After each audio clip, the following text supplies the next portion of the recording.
तो देखिए बच्चों, इस सवाल में इसने ऐसे बोला है कि एक संख्या का 80% दूसरी संख्या के 50% के बराबर है।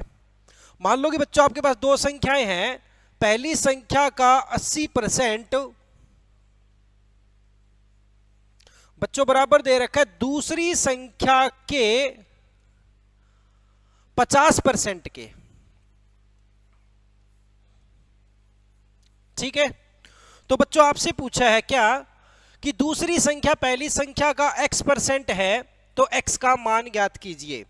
देखिए यहां से 100 से 100 आपका बच्चों कैंसिल होगा, 0 से 0 कैंसिल होगी, तो आप कह सकते हैं कि जो पहली संख्या है ना बच्चों वो है आपकी कितनी 5, और जो दूसरी संख्या रहेगी वो कितनी रहेगी बच्चों 8। ठीक है, इसमें उधर वाली वैल्यू है ना बच्चों वो इधर वाले की रहती है और इधर वाली वैल्यू उधर वाले की रहती है। ठीक है, तो दूसरी संख्या हो जाएगी बच्चों 8। ठीक है, अब इसने कहा है दूसरी संख्या पहली का कितना परसेंट है, तो बच्चों दूसरी संख्या हमें लेनी है और वो बतानी है पहली संख्या का कितना परसेंट है। तो बच्चों ऊपर लेंगे दूसरी संख्या, नीचे लेंगे पहली संख्या और गुणा में करेंगे 100। ठीक है, तो यहां से आप देख पा रहे हैं कितना आएगा 20, और 20 की और 8 की गुणा कराओगे ना बच्चों कितना आएगा 160। यानी कि जो आपकी दूसरी संख्या है ना बच्चों वो पहली संख्या कितना है 160% है। ठीक है, तो ऑप्शन डी आपका क्या रहेगा, आंसर रहेगा। ठीक है, चलिए बच्चों नेक्स्ट सवाल पे।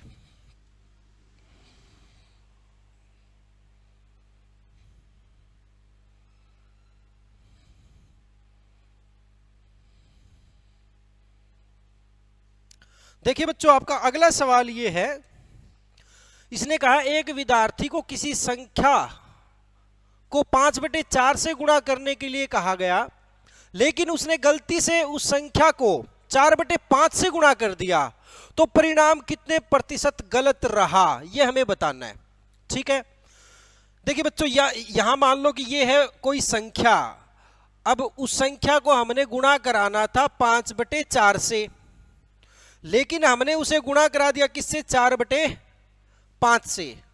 ठीक है, अब हमें बताना कि जो हमारा परिणाम है यानी कि आंसर है वो कितना परसेंट गलत रहा। ठीक है, तो देखिए सबसे पहली बात, अगर हमें यह मालूम हो कि वो संख्या क्या है तो हमारे लिए सवाल निकालना बड़ा थोड़ा आसान हो जाएगा। ठीक है, तो बच्चों हमें सबसे पहले यही मालूम करना है कि वो संख्या क्या है।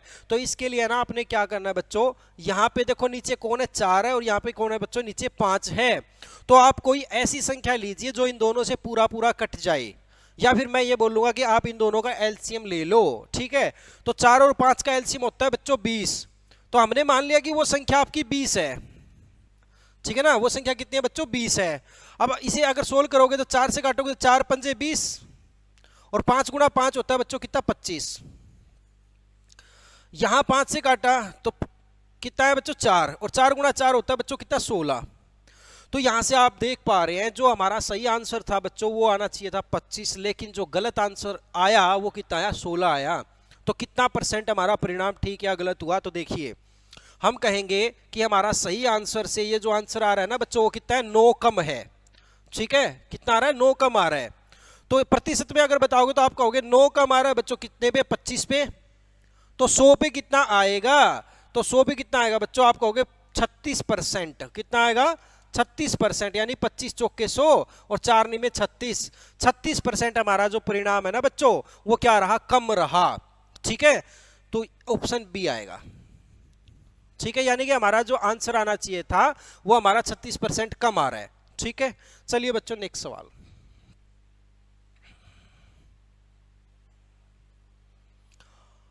हाँ जी, अगला सवाल देखिए बच्चों, बड़ा ही मजेदार सवाल है। ठीक है, मजे आ जाएंगे करके।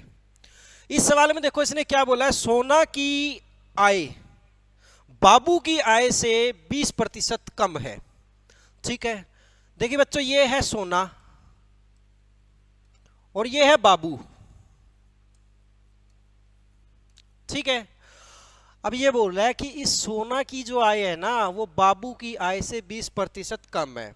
मतलब अगर बाबू 100 रुपए कमा रहा है तो सोना 80 रुपए कमा रही है।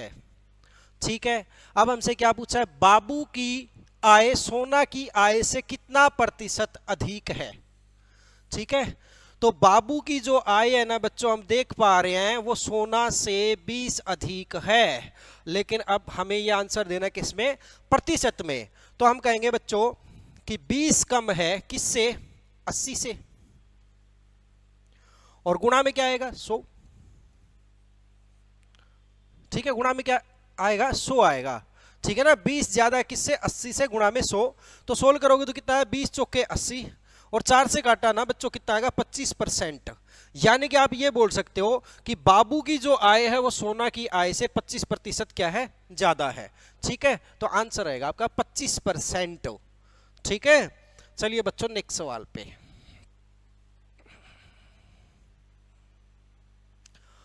अगला जो सवाल है देखिए वो आपका क्या है, अगला सवाल आपका, चीनी का मूल्य है ना बच्चों 10% कम हो जाता है, और सोना कितनी खपत बढ़ाएगी यदि खर्चा पहले जितना हो। अच्छा एक बात बताओ बच्चों, सोना को है ना जो खर्चा है वो सेम रखना है, यानी कि बढ़ने नहीं देना है, और अगर चीनी का रेट कम हो जाएगा तो सीधी सी बात है भाई, चीनी पहले से ज्यादा मिलेगी। अब कितनी ज्यादा मिलेगी यही हमें बताना है।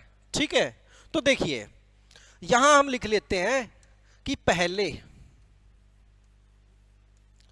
और यहां लिख लिया बच्चों अब। ठीक है, तो कहता है चीनी का जो मूल्य 10% कम हो गया, यहां लिख लो बच्चों मूल्य। ठीक है, यहां लिख दोगे खपत, और यहां लिखोगे बच्चों क्या, खर्चा। अब इसने कहा चीनी का मूल्य 10% कम हो गया, यानी कि अगर मूल्य बच्चों पहले 100 था तो अब मूल्य हो गया कितना, 90। ठीक है, और जब भी बच्चों आपसे ये बोला जाए ना कि खर्चा रखना है सेम,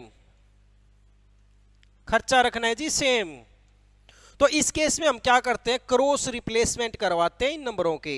हमेशा याद रखना, जब भी खर्चा सेम रखना हो या बोले कि खर्चे पर कोई भी प्रभाव नहीं पड़ना चाहिए, तो इन नंबरों की आप क्या करवा दो, क्रॉस रिप्लेसमेंट। मींस कि यहां आ जाएगा बच्चों 90 और यहां आ जाएगा आपका 100। ठीक है, तो कहने का मतलब ये हुआ, जब आपका रेट 100 रुपए था चीनी का तो 90 किलो चीनी ले रही थी ये। आज रेट जब आपका 90 हो गया है तो आज 100 किलो चीनी ले रही है, यानी कि कितनी मात्रा बढ़ गई चीनी की, आप कहोगे पहले से 10 किलो ज्यादा चीनी ये खरीद पा रही है। तो बच्चों इसी 10 की जो ये वैल्यू हमारे पास आई है ना, इसको हमें प्रतिशत में बताना कि कितना परसेंट। तो बच्चों देखो 10 किलो चीनी हम फालतू ले पा रहे हैं किससे, 90 से, और गुणा में क्या कर देंगे 100। तो बच्चों ये खपत में वृद्धि प्रतिशत आ जाएगा आपके पास। ठीक है, तो यहां 0 से 0 काटा बच्चों। अब करोगे तो क्या है, 11 सही 1/9%, यानी कि चीनी की जो खपत है ना बच्चों वो पहले से कितनी बढ़ गई, आप कहेंगे 11 सही 1/9% बढ़ गई। ठीक है, तो ऑप्शन रहेगा आपका सी, यानी सोना को चीनी की जो खपत है ना बच्चों वो 11 सही 1/9% बढ़ानी पड़ी। ठीक है, चलिए नेक्स्ट सवाल। अगले सवाल में देखिए आपसे क्या बोला गया है। अगले सवाल में बच्चों आपसे बोला गया कि बाबू, यह है बाबू, बाबू ने सोना की जेब खर्ची, यानी कि सोना को खर्चने के लिए पैसे दे रहा है कौन, बाबू। अब इस बाबू ने क्या किया, बाबू ने सोना की जेब खर्ची 10% बढ़ा दी, मतलब पहले 100 रुपए देता था, अब ये 10 रुपए और बढ़ा के देने लगा उसको, और कुछ दिन बाद दोबारा 20% बढ़ा दी। ठीक है, इस तरह सोना की जेब खर्ची कितने प्रतिशत बढ़ गई ये हमें बताना है। देखिए हम मान लेते हैं बच्चों कि शुरू में जो बाबू है ना वो सोना को खर्चने के लिए 100 रुपए देता था, कितने देता था, 100 रुपए देता था। अब कुछ दिन बाद उसने क्या किया, 10% उसकी जेब खर्ची को बढ़ा दिया, मतलब 100 की जगह देने लगा 110। अब फिर से उसने 20% इसको फिर बढ़ा दिया, तो आप कहेंगे अगर वो 100 रुपए देता था तो अब दे रहा है 120। ठीक है, अब फाइनली हमें यह बताना है कि सोना कोई जो जेब खर्ची है बच्चों वो कितने परसेंट बढ़ गई। तो देखिए यहां से इसको सोल्व करेंगे, इस 100 से बच्चों ये 100 कटेगा, और इन 2 जीरो से 2 जीरो कट जाएगी, ठीक है। तो यहां से 11 और 12 की गुणा हो जाएगी बच्चों कितनी, 132, ठीक है ना, 132। तो देखिए बच्चों उसकी जेब खर्ची कितनी हो गई, पहले उसको 100 रुपए खर्चने को मिलते थे, अब उसे 132 रुपए मिल रहे हैं। तो आप कहेंगे कि सोना की जो जेब खर्ची है वो कितने बढ़ गई, 32 बढ़ गई, कितने पे, 100 पे। तो आप सीधे सीधे बोल सकते हो कि उसकी जो जेब खर्ची है ना बच्चों वो कितने % बढ़ गई, 100% बढ़ गई, ठीक है। ठीक है बच्चों, चलिए नेक्स्ट सवाल, अगला सवाल देखिए।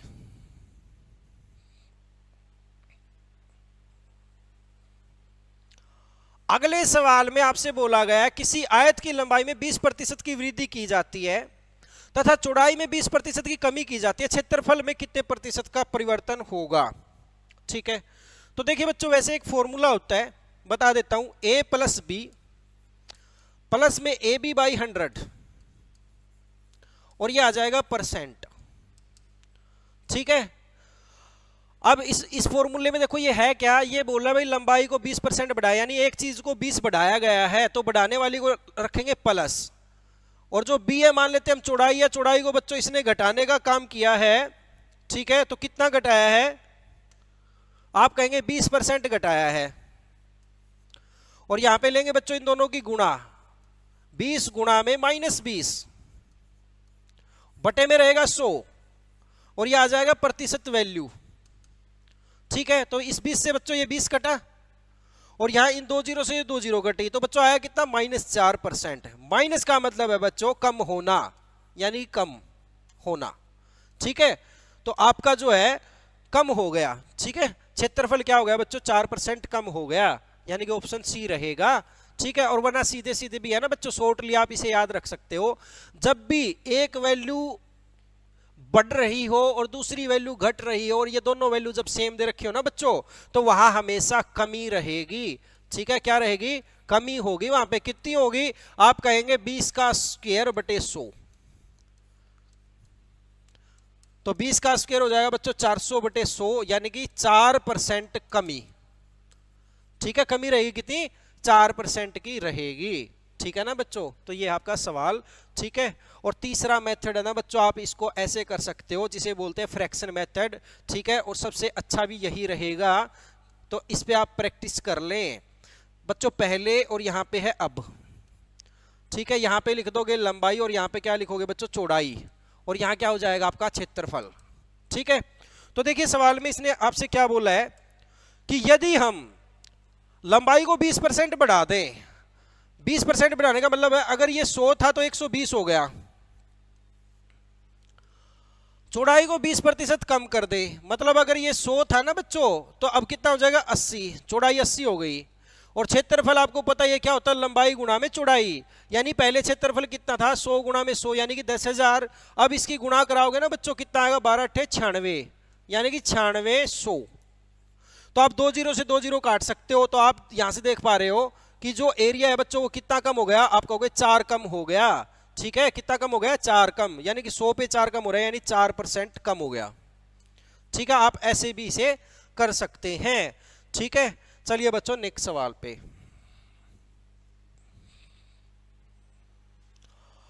अगला सवाल देखिए बच्चों इसने क्या बोल रहा है।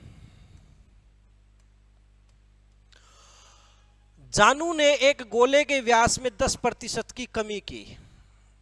अब आपसे पूछा गया है गोले के आयतन में कितने % की कमी हुई। देखो ये जो जानू है ना, जानू इसने क्या किया, एक गोले का व्यास था बच्चों, ये है मान लो गोले का व्यास, उसने क्या किया, इस व्यास में 10% की कमी कर दी, और हमसे पूछा गोले के आयतन में क्या प्रभाव पड़ेगा। देखिए बच्चों जो व्यास की जो आधी रहती है वो होती है इसकी त्रिज्या, रेडियस, ठीक है। और अगर मैं बात करूं आयतन की, तो आयतन देखिए गोले का जो आयतन है वो क्या होगा, आप कहेंगे गोले का आयतन होगा 4/3 पाई r⁻3, और r यहां पे क्या है बच्चों, त्रिज्या, ठीक है। अब देखिए सवाल में आपसे क्या पूछा गया है, सवाल में ये पूछा है कि मान लो कि ये आपकी त्रिज्या है बच्चों, त्रिज्या यानी कि r, और यहां लिखेंगे आयतन ठीक है। और यहां लिखेंगे बच्चों पहले और यहां लिखेंगे अब। आप है ना मान लो कि पहले देखो 10% का मतलब होता है बच्चों कितना, 10% का मतलब होता है 1/10। ठीक है, 1/10। आप मान लो कि पहले गोले की त्रिज्या 10 थी तो अब कितनी हो जाएगी, 11 हो जाएगी। और बच्चों याद रखना जो भी प्रतिशत चेंज ये व्यास में करेगा वही प्रतिशत चेंज है ना वो किस में होगा, त्रिज्या में भी होगा। अगर इसने 10% इसको बढ़ाया ना तो इट मींस कि त्रिज्या भी 10% बढ़ेगी। अगर इसने 10% इसको कम किया है तो त्रिज्या भी क्या होगा, 10% कम हो जाएगी। ठीक है, तो देखिए बच्चों इसने यहाँ पे इसे कम करने का काम किया है तो हम यहाँ पे क्या लेके चलेंगे, इसे माइनस लेके चलेंगे। ठीक है, माइनस। इसका मतलब ये बना कि अगर त्रिज्या पहले 10 थी ना बच्चों, ठीक है, अब कितनी हो गई, अब हो गई 9। ठीक है जी। अब अगर ये फॉर्मूला अप्लाई करते हो ना बच्चों, यहां पे क्या आएगा 4/3 और यहां रखोगे पाई और यहां हो जाएगा r की पावर 3 यानी 10 की पावर 3 और यहां हो जाएगा 4/3 पाई 9 की पावर 3। तो बच्चों जो चीज कॉमन है ना वो हम कैंसिल आउट कर सकते हैं। ठीक है, कैंसिल आउट करोगे तो यहां से 9 पाई मतलब 4/3 पाई से 4/3 पाई क्या हो जाएगा, कैंसिल हो जाएगा आपका। और यहां पे आयतन कितना बचा, 10 की पावर 3 होता है बच्चों 1000 और ये हो जाएगा 729। 9 की पावर 3 हो जाएगा बच्चों कितना, 729। तो कितना कम हुआ, ठीक है, तो वॉल्यूम आपका कम हो रहा है ना बच्चों। तो कितना कम हो रहा है, आप कहेंगे 271 कम हो रहा है। कितना, 271। ठीक है, 271 कम हो गया। तो आप कहेंगे 271 की कमी आई बच्चों कितने पे, 1000 पे। और 100 पे जो आएगी उसे ही हम प्रतिशत बोलेंगे।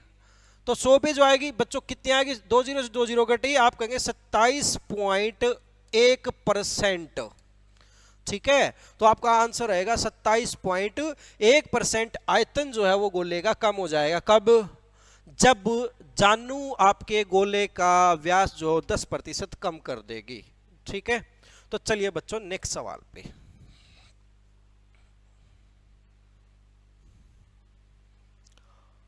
अगला जो सवाल है वो आपका इस तरीके से देखो, इसने बोला है कि बाबू अपनी मासिक आय का 30% सोना के भोजन पे खर्च करता है और शेष का 40% सोना के कपड़ों पर और शेष का 50% सोना के फोन रिचार्ज पर। यदि 2100 रुपए उसकी बचत हो तब उसकी आय ज्ञात करें। ठीक है, तो बाबू भी कमाल का है भैया। ठीक है, खर्च पे खर्च किए जा रहा है फिर भी बचा गया 2100 रुपए। ठीक है, वैसे जनरली तो ये पॉसिबल नहीं है लेकिन अगले ने बचाए हैं। तो हम मान लेते हैं कि बाबू की जो आय है वो x रुपए है। अब बाबू ने क्या किया, 30% सोना को खाने खिलाने पे खर्च कर दिए। तो इसके पास जेब में कितने बचे, आप कहेंगे 30% खर्च कर दिए तो 70% बचे यानी 70/100। अब बच्चों ये जो पैसे बचे हैं, ये जो पैसे बचे, अब इसमें से भी वो क्या कर रहा है, इसमें से भी वो 40% उसके कपड़ों पे खर्च कर रहा है। ये बचे हुए पैसे हैं बच्चों, इसका 40% अगर खर्च कर दिया तो इसका 60% उसके पास अब भी है।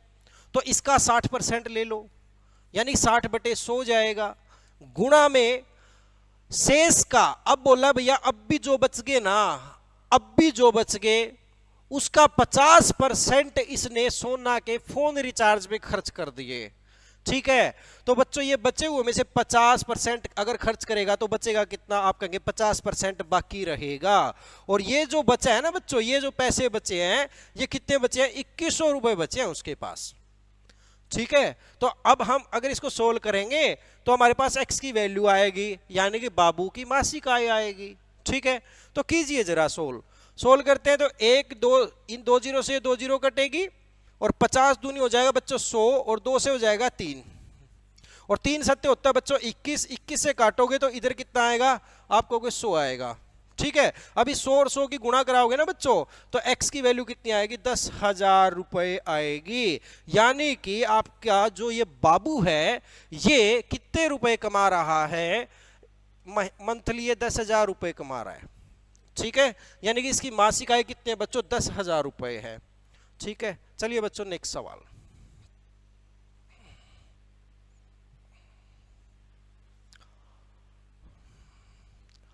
अगला सवाल देखिए बच्चों क्या है। अगले सवाल में कहता है किसी चुनाव में जानू और मिठी दो प्रत्याशी थे। जानू ने कुल मतों का 45% मत प्राप्त किया, परंतु 1000 मतों से चुनाव हार गया। कुल मतदाताओं की संख्या ज्ञात करनी है हमने। ठीक है, तो देख लो यहां पे हम मान लेते हैं कि जो कुल मतदाता थे ना बच्चों वो थे 100 यूनिट। आप 100 यूनिट बोल सकते हो। और यहां पे प्रत्याशी भी कितने थे? 2 थे। एक था जानू और एक थी मीठी।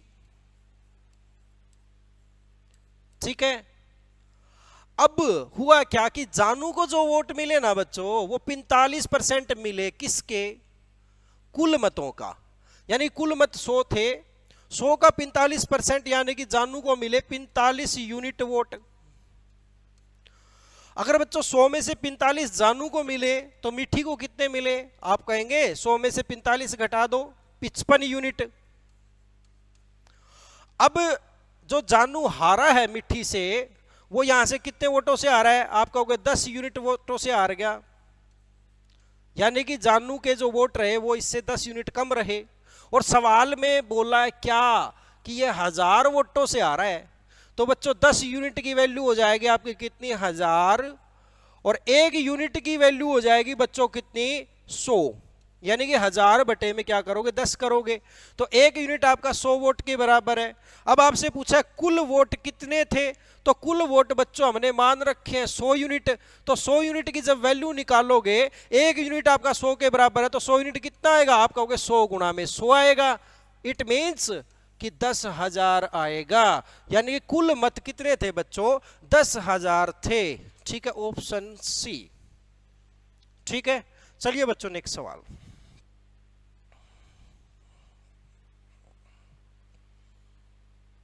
अगला सवाल देखिए बच्चों, इसमें अगले में सवाल में क्या बोला गया है। इसमें बोला गया किसी चुनाव में जानू और बेबी दो प्रत्याशी थे। 20% वैध मतों का मतलब कि 20% जो वोट थे ना बच्चों अवैध घोषित हो गए।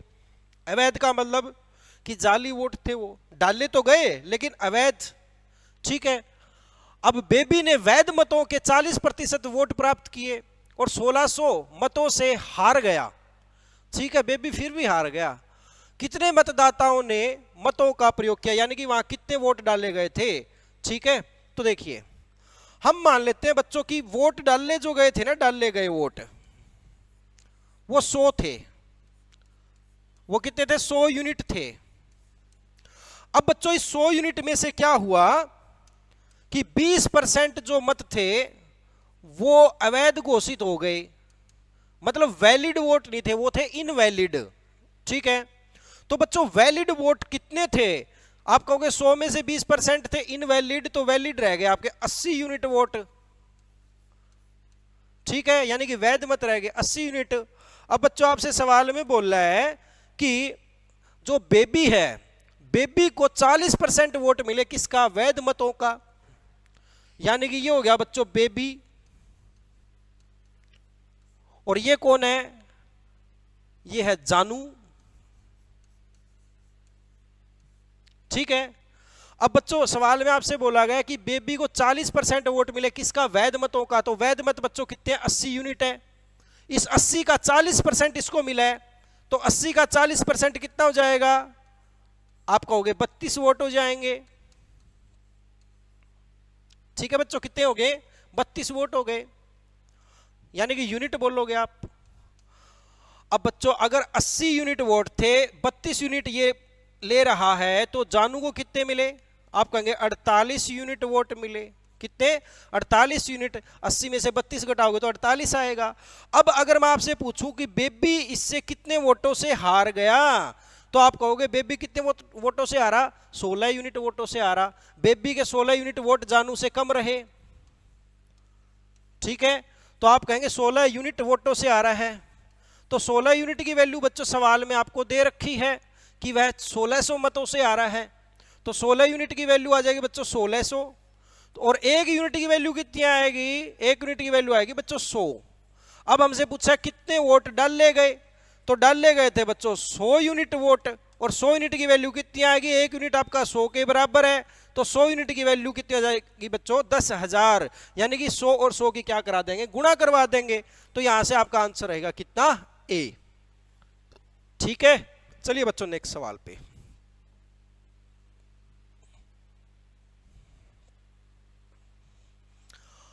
अगला सवाल देखिए बच्चों, अगले सवाल में आपसे ऐसा बोला गया है कि ताजे फलों में 68% पानी है और सूखे फलों में कितना है, 20% पानी है। 75 किलोग्राम ताजे फलों से कितने किलोग्राम सूखे फल बनाए जा सकते हैं, ऐसा हमसे पूछा गया है। तो बच्चों फल है ना हमेशा दो चीजों से मिलकर बना होता है। ठीक है, फल में आपकी दो चीजें रहती है, एक तो रहता है वाटर यानी कि पानी, ठीक है बच्चों, और दूसरा रहता है पल्प, पल्प। और इन दोनों से मिलकर के बनता आपका फल यानी फ्रूट। ठीक है, तो यहां लिखोगे बच्चों आप पहले और यहां लिखिएगा अब। ठीक है, तो शुरुआत में देखो बच्चों इसने क्या बोला आपसे, इसने बोला है कि शुरू में ताजे फलों में जो पानी था वो कितना था, 68% पानी था। ठीक है, अगर पानी बच्चों 68% था तो पल्प कितना था, आप कहेंगे 32% था। ठीक है बच्चों, कितना था, 32% था पानी। ठीक है, अब चलिए आगे, आगे इसने बोला है और सूखे फलों में 20% पानी है। अगर बच्चों यहां पे पानी देखो, इसको आप पानी आपका 20% है तो पल्प कितना होगा, आप कहोगे 80 होगा। ठीक है, अब देखो इनको अगर सोल्व करोगे ना बच्चों, तो थोड़ा सा सोल्व कर लेते हैं कैंसिल आउट करके। तो यहां पे 4 से कटेगा, 4 अट्ठे आएगा बच्चों कितना, 32, और ये 4 से कट रहा है। ठीक है, तो 4 एकम 4, 4 सत्ते 28, 17, और ये भी बच्चों कट रहे हैं, तो 20 एकम 20, और 20 पे काटोगे तो 20 चौके 100, यही बनेगा। ठीक है, अब देखो शुरुआत में जो फल था उसमें पानी था 17 यूनिट और पल्प था 8 यूनिट, तो उस फल का वेट कितना था, 17 और 8, यानी कि आप कहोगे 25। और यहां पे इसका वेट कितना आएगा बच्चों, 1 यूनिट ये और 4 यूनिट ये, यानी कि 5 यूनिट। अब सुनिए सवाल में इसने क्या कहा कि 75 किलो ताजे फलों से कितने सूखे फल बनेंगे। तो सबसे पहली बात बच्चों आपने एक बात हमेशा याद रखनी है, यहां पे दो चीज थी, एक तो था पानी और दूसरा था पल्प। ठीक है, तो बच्चों जब ताजा फल था, ताजे फल से सूखे फल कैसे बनेंगे, जब पानी की मात्रा चेंज होगी। ठीक है, तो बच्चों यानी कि पानी आपका चेंज हो रहा है। ठीक है, पानी आपका क्या हो रहा है बच्चों, चेंज हो रहा है, ये तो हो रहा है बच्चों चेंज। और जो यहां पे सेम रहने वाला वो क्या है, पल्प, यानी पल्प की मात्रा एज इट इज रहेगी। ठीक है, तो बच्चों इस ये अगर सेम रहने वाला तो इन दोनों को क्या करना है हमने, पल्प को, चाहे वो ताजा फल हो या फिर वो सूखा फल हो, पल्प की मात्रा दोनों में सेम होनी चाहिए। यहां पे बच्चों 8 है तो यहां पे 4 है, तो इसको भी 8 करना पड़ेगा। तो आप कहेंगे 2 से गुणा करवा देंगे, तो 2 से अगर गुणा करवाओगे तो ये बनेगा। ठीक है, तो अब बच्चों आप ये बोलेंगे कि सवाल में दे रखा है कि शुरुआत में जो ताजे फल थे वो थे 75 किलोग्राम, और यहां से शुरुआत में वेट कितना था फलों का, आप कहेंगे 25 यूनिट। अब बच्चों इस 25 यूनिट की वैल्यू सवाल में दे रखी कितनी, 75 किलोग्राम। ठीक है, और यहां से 1 यूनिट की वैल्यू निकालोगे ना बच्चों तो कितनी आएगी, 75 बटे में 25 आएगा, जो कि होता है 3। अब बच्चों 1 यूनिट की वैल्यू आ गई 3 किलोग्राम। अब आपसे पूछा कि सूखे फल कितने बनेंगे, तो बच्चे कितने बनेंगे, यहाँ पे 5 दूनी कितना आ गया, 10 यूनिट, तो सूखे फल 10 यूनिट बनेंगे।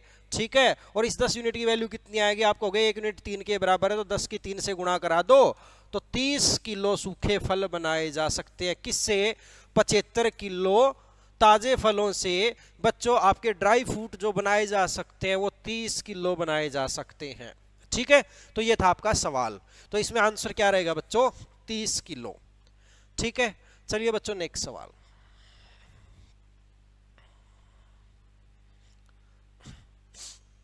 अगले सवाल में आपसे बोला गया है किसी नगर की जनसंख्या 10% वार्षिक दर से बढ़ रही है, वहां की वर्तमान जनसंख्या बच्चों कितनी है, 1 लाख है, 3 वर्ष बाद यह जनसंख्या कितनी हो जाएगी। देखिए बच्चों उस नगर की जो जनसंख्या वो कितनी है, 1 लाख है फिलहाल। ठीक है, 1 लाख, और प्रत्येक वर्ष 10% बढ़ रही है, और 3 वर्ष बाद हमसे पूछिए जनसंख्या कितनी हो जाएगी। तो देखिए हर साल 10% बढ़ रही है, मतलब आज 100 है तो बच्चों अगले साल हो जाएगी 110, फिर 100 है तो बच्चों कितनी हो जाएगी 110, फिर 100 है तो बच्चों कितनी हो जाएगी 110 हो जाएगी। इस तरीके से आपकी जो जनसंख्या है 3 साल बाद ये रहने वाली है।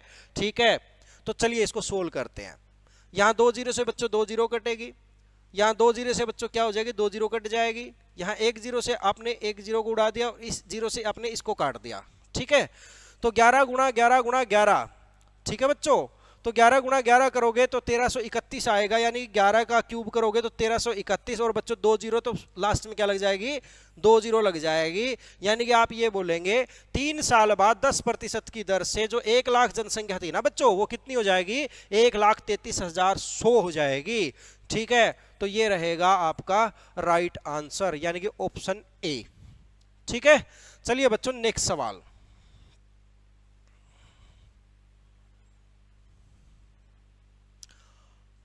अगले सवाल में देखिए बच्चों आपसे क्या बोला इसने बोला एक परीक्षा में गणित में 40%, हिंदी में 25% और दोनों में 20% विद्यार्थी अनुत्तीर्ण यानी कि फेल हो गए। कुल कितने प्रतिशत विद्यार्थी उत्तीर्ण हुए, हमें बताना कि कुल कितने छात्र पास हुए। ठीक है, तो देखिए बच्चों आप इसे वेन डायग्राम से करोगे। ये मान लो कि ये आपका गणित और ये वाला जो है ना बच्चों ये आपका क्या है, ये आपका हिंदी। ठीक है, तो देखिए गणित में है ना बच्चों, गणित में कितने बच्चे 40% बच्चे फेल हुए। ठीक है, और हिंदी में 25% बच्चे फेल हो जाते हैं, और दोनों में जो फेल हुए वो कितने हैं बच्चों 20%। यानी कि ये वाला जो हिस्सा होता है ना बच्चों, ये वाला हिस्सा ये दोनों का है, क्योंकि ये हिस्सा हिंदी में भी आ रहा है और ये हिस्सा गणित में भी आ रहा है।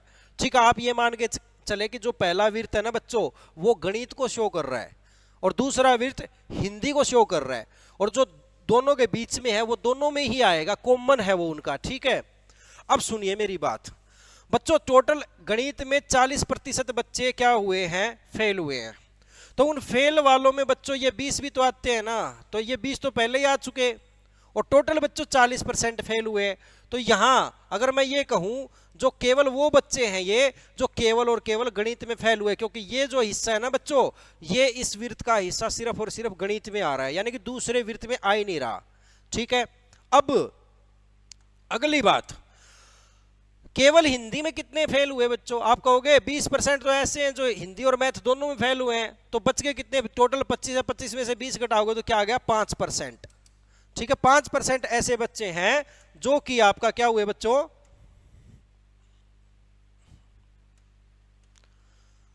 हिंदी में फेल हुए।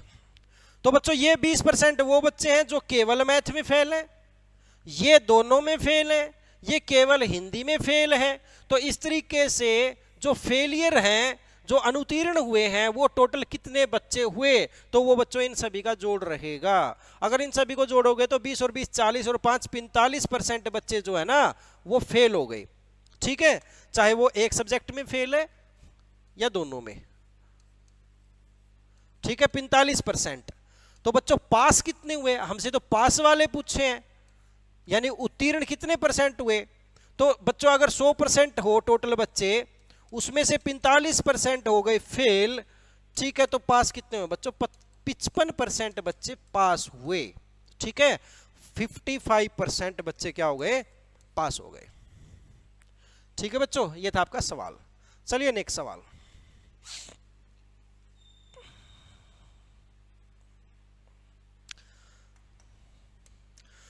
देखिए अगले सवाल में इसने कहा एक परीक्षा में सोना 40% अंक प्राप्त करती है और 56 अंकों से पास हो जाती है, यानी कि उसके अगर 40% अंक आए ना बच्चों तो पास होने के लिए जितने अंक चाहिए उससे 56 अंक उसके ज्यादा आ रहे हैं। बाबू 30% अंक प्राप्त करता है और 24 अंकों से फेल हो जाता है, और ये बाबू जो है इसके 30% अंक आए हैं और ये फेल हो गया कितने अंकों से 24 अंकों से। इसका मतलब पास होने के लिए जो अंक इसको चाहिए थे उससे 24 अंक ये कम लेके आया। अब हमसे पूछा परीक्षा का पूर्णांक ज्ञात कीजिए, यानी परीक्षा कितने नंबरों की थी ये हमें बताना है। ठीक है, तो देखिए इन सवालों को कैसे करना बच्चों। जो ये सोना है, अगर मैं सोना की बात करूं तो सोना है ना बच्चों 40% अंक लेके आई और कितने अंकों से पास हो गई, 56 अंकों से। मतलब कि पास होने से उसके 56 अंक ज्यादा आए, और ज्यादा आए तो उसको प्लस कर लो, उसे प्लस लेके चलिए। ठीक है, अब बात कर लेते हैं बच्चों बाबू की। जो ये बाबू है इसके 30% अंक आए और कितने अंकों से फेल हो गया, 24 अंकों से। तो बच्चों इसके 24 कम रहे, इसलिए हमने माइनस लेके चलेंगे इसको। अब मैं आपसे कहूंगा कि आपके पास ये दो समीकरण है, एक ऊपर वाली एक नीचे वाली, तो दोनों को घटा लें, इनका अंतर ले लें। तो यहाँ घटाने का काम करोगे माइनस हो जाएगा, और यहाँ माइनस करोगे तो माइनस माइनस बच्चों क्या हो जाएगा, प्लस हो जाएगा। ठीक है, अब देखिए इन दोनों का अंतर कितना है बच्चों, आप कहेंगे 10% आया। और इस 10% की वैल्यू कितनी आ गई बच्चों, इन दोनों को ऐड करोगे तो कितना आएगा, 6 और 4 10, 7 और 1 8। यानी आप ये कहेंगे 10% अंक है ना बच्चों, 10% की वैल्यू कितनी है, 80 अंक है। ठीक है, और परीक्षा होती है बच्चों 100% की, है ना। मैक्सिमम अंक कितने हो सकते हैं परीक्षा में, 100%। तो हमें इस 100% की वैल्यू बतानी है। आप कहेंगे 10% आपका 80 है, 1% कितना होगा, आप कहोगे 80/10, यानी कि 8 अंक के बराबर होगा, 8 अंक आएगा। अब आपको बताना है 100% की वैल्यू, यानी कि परीक्षा में कितने पूर्णांक थे, परीक्षा कितने नंबरों की थी। तो 100% की वैल्यू निकाल लो। तो 100% की वैल्यू कैसे आएगी, 1 यूनिट की वैल्यू 8 है, तो 100% की वैल्यू कितनी हो जाएगी बच्चों, 800 हो जाएगी। आप इस 100 की गुणा किससे करा दोगे, 8 से करा दोगे। ठीक है, तो परीक्षा जो थी ना बच्चों वो 800 अंकों की थी। ठीक है, तो ये रहेगा आपका सवाल, ऑप्शन बी। ठीक है,